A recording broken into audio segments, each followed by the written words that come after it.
Masonic endeavor.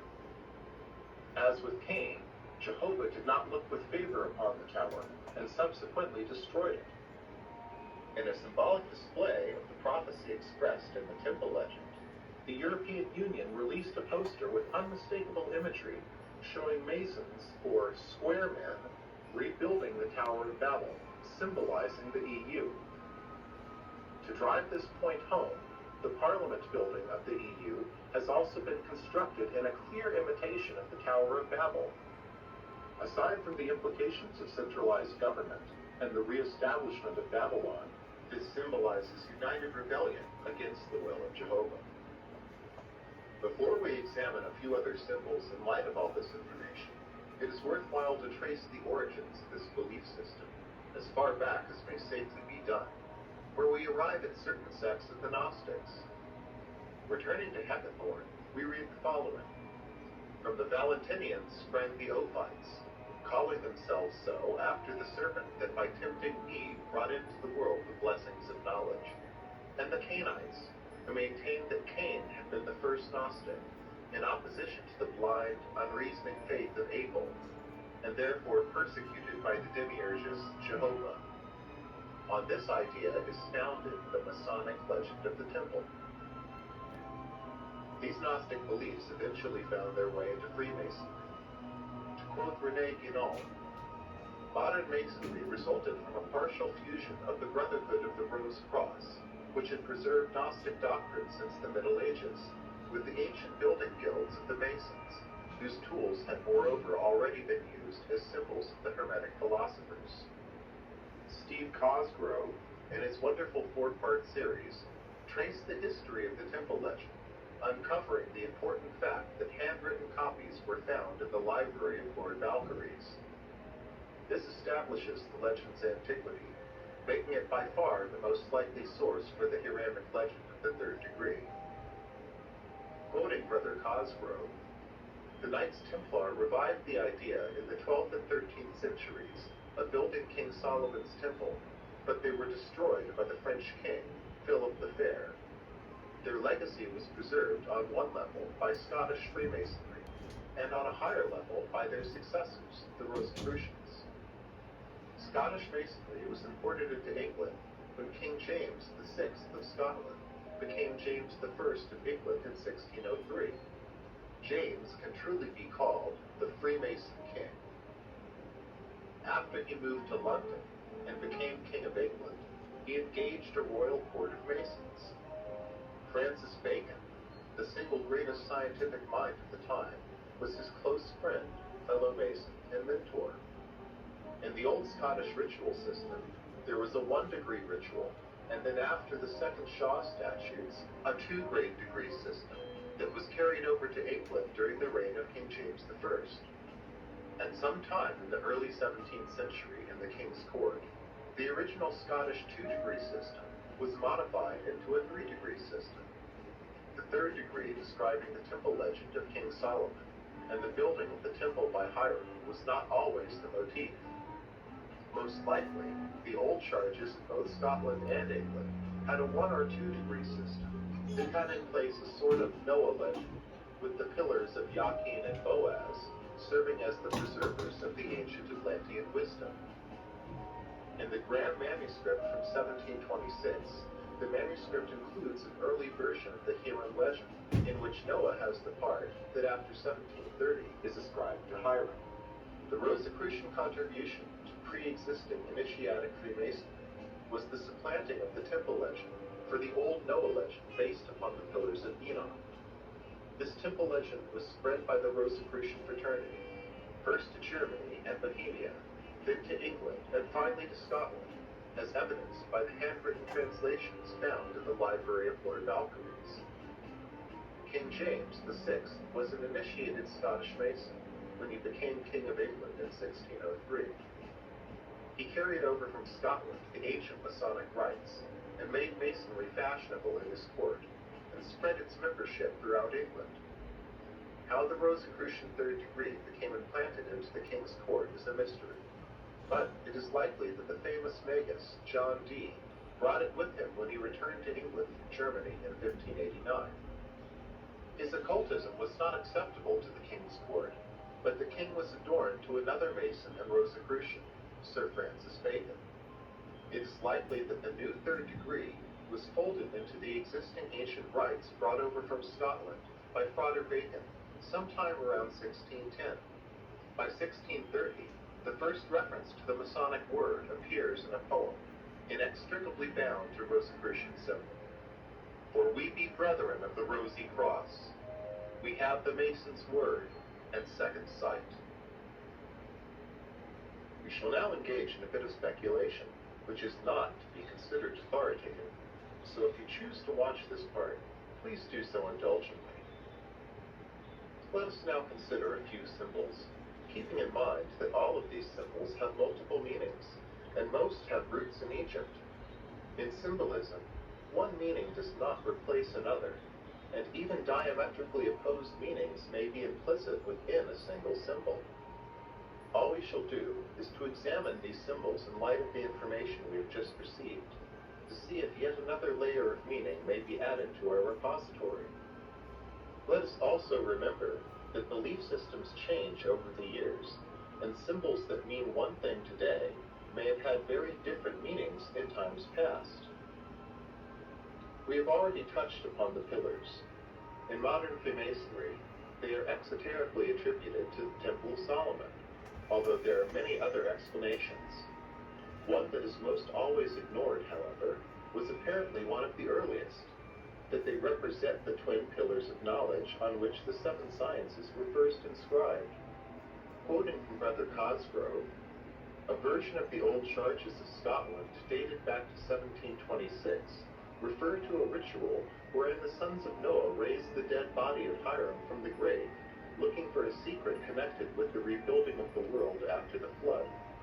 Also, in these old charges, the two pillars of Boaz and Jachin are not the same as those in the Temple of Solomon. Rather, they are the pillars on which all the esoteric knowledge of the Atlantean age were written in secret script to be preserved for after the deluge of the flood.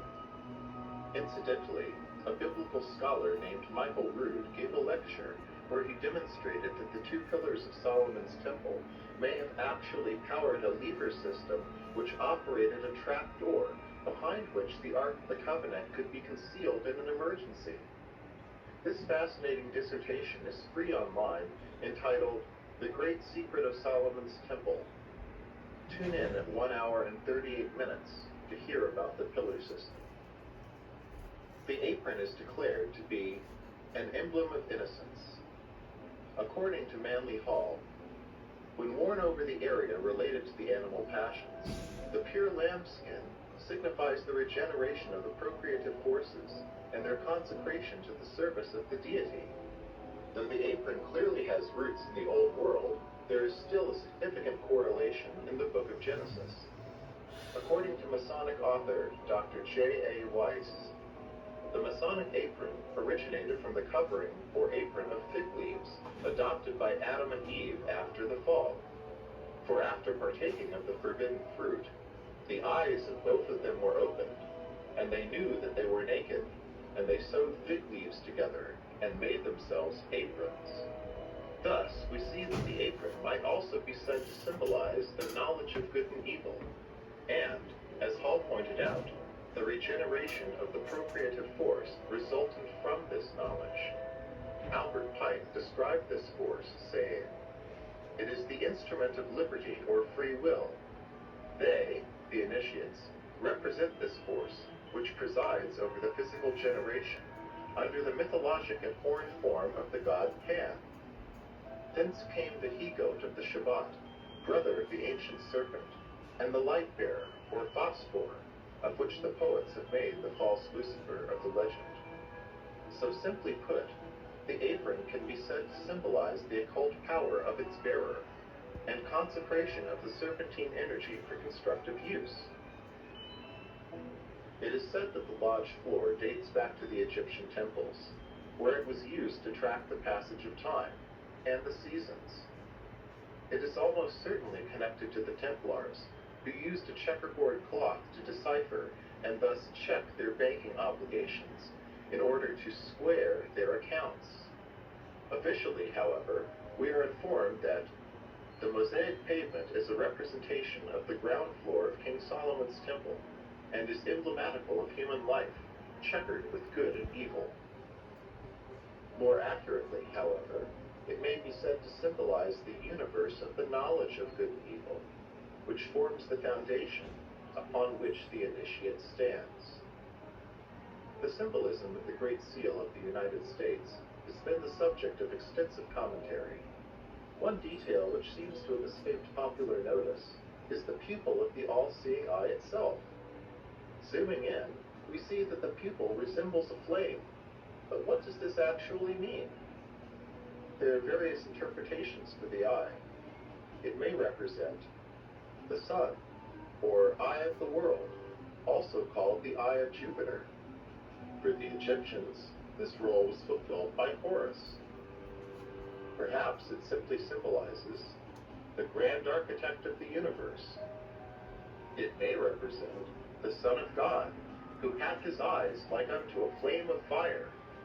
There is some support for this statement, for the all-seeing eye within a triangle, surrounded by a golden glory, has a Kabbalistic value of 70 plus 3 plus 200, equaling 273, which is the value of the phrase Eben Mosul Habonim, the stone which the builders refused. For others, however, it may also represent that genie of fire, Uncle Samael, who sired Cain, and thereby begat the craft. Speaking of America, just how did it get that name anyway? Officially, America is named after the explorer Amerigo Vespucci, but this appears doubtful, like so much of American history, which has transformed a one-time pirate of the family name Griego into an iconic hero named Christopher Columbus. As for America, according to Manly Hall, America is named after the plumed serpent, who is the messenger of the sun. He was the god Quetzalcoatl in Mexico, and in Peru he was called Amaru. From the latter name comes our word America. Amaruca is literally translated land of the plumed serpent. As this plumed serpent was a messenger of the sun, he was also a light bearer. The serpent is one of the most enigmatic symbols on earth. It has played a part in religious symbolism throughout the world. Sometimes good, a symbol of wisdom, spirit, and regeneration. Other times as a symbol of darkness, death, and material power. In some cultures, such as the Hebrew, it is both, symbolizing knowledge and evil, wisdom and death. Christ exhorts us to be wise as serpents, but also guileless as doves. In other words, partake of the serpent's wisdom, but not his nature. Exactly what the founders envisioned when they named America, we may only guess, but perhaps Aleister Crowley can provide us a clue. Casting light on a number of symbols, in one very potent paragraph, he said, "This serpent, Satan, is not the enemy of man, but he who made gods of our race, knowing good and evil. He bade, know thyself, and taught initiation.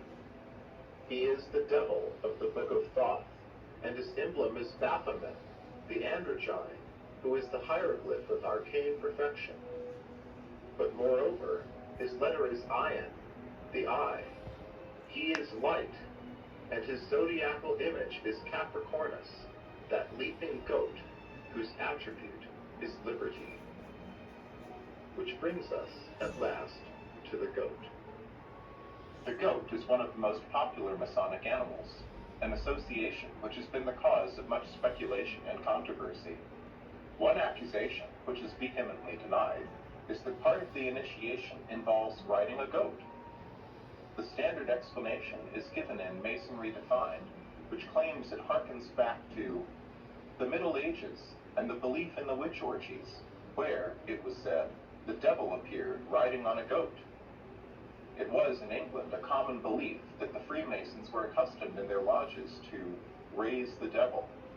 So the riding of the goat which was believed to be practiced by the witches, was transferred to the Freemasons, and the saying remains to this day. This is the explanation most commonly cited by Masonic authorities, who claim that the alleged accusation became an in-joke of sorts, but maintain that the practice was merely a vulgar fantasy. Unfortunately, this is not exactly true, for although evidence is scarce that goat riding formed a part of Masonic ceremony, there were a number of side orders which definitely rode the goat.